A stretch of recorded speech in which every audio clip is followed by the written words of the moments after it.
Like, I don't understand the reason for arguing with somebody about whether or not another person is racist. Like, why do that? So I agree with you on that part. I guess I just missed the part where that conversation was had. I think that this is my last thing I'll say, I promise. I do think that we had gotten to a point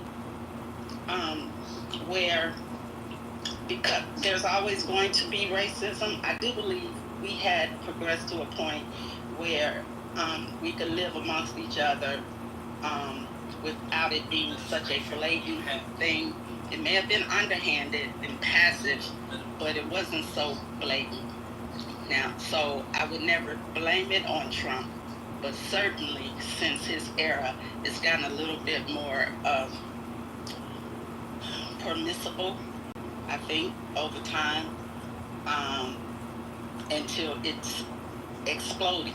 And that plays out, I think, here on Clubhouse. And it's easier to play out on Clubhouse because basically no one knows who anyone else is. And so I think it, we see it here because we're on Clubhouse, kind of anonymous for the most part, and it makes it more comfortable when you're not saying it in somebody's face. But because Trump gets on a microphone and others and say the things out loud that used to just be said in private spaces, is becoming more, more common. And I do think that that's a sad place that we are, because I think that is definitely a backward movement. I don't do it by default. I mean, there are people we know, especially the white folks we know that are not real. They're here right in this room all the time. April is far from that. Aram is far from that. Dark Aaron is far from that. And so we understand that based on conversation that we've had, but I also understand that, again, fundamentally, that everyone is born into it, and they are trying, if they are good, if they arrive in the places that April or Aaron or Dark Aaron have, it is because they have worked on it. They have worked on becoming that. So by default, they are born into a system that prioritizes and they benefit from.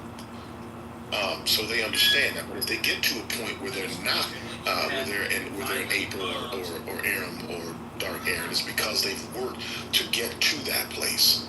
So it's not as if I treat them any differently because I even understand that, because I think that's giving away my position. The one thing about being racist is that it's not, you're not so much a critical thinker and are more emotional. That is a tenet of people who are racist and who endorse by passively or actively.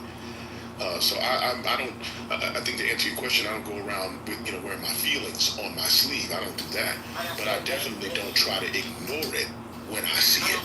When I see it, I acknowledge it, and I don't let off you. Especially for people who passively or actively endorse it, i.e. the Trents, i.e. the Anthonys. They are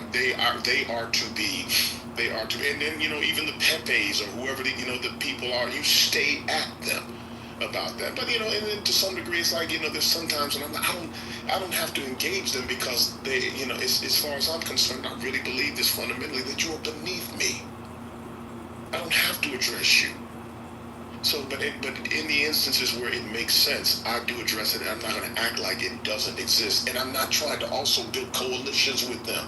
I'm not trying to find commonality with them just so that I can get along and maybe somehow change their mind at some point. I am not interested in that. That is their work to do, not mine.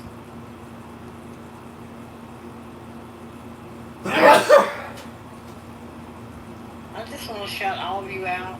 I think you're all amazing. You know that. I should tell you more. But it is a thing. Racism is a thing. The privilege of a white person is a thing. You must always keep front and center as a white person to continue to work on yourself. You have to want to do that.